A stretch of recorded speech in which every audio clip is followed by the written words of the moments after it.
দেখো এই বেড়ালটা কত কিউট, আর আমার ড্রেসটাও সাদা ছিল, বেড়ালটার গায়ের রংটাও সাদা ছিল, দুজনে পুরো ম্যাচিং হয়ে গেছি। আর এই যে আমরা তিনজন, আজকে আমি চুলগুলো কেটে ফেলবো।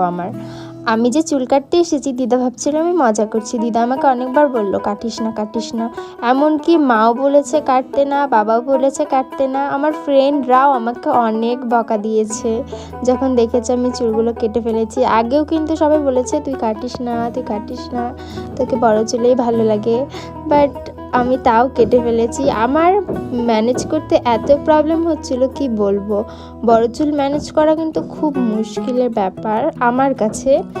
তো আমার এখানে অনেক কষ্ট হচ্ছিল, বাট কোনো ব্যাপার না। দেখো এতগুলো চুল কেটে ফেলেছি, আর এটা ছিল ফাইনাল লুক। কেমন লাগছে তোমরা কিন্তু আমাকে কমেন্ট করে অবশ্যই জানাবে। বড় হেয়ারে বেশি ভালো লাগছিল না শর্ট হেয়ারে?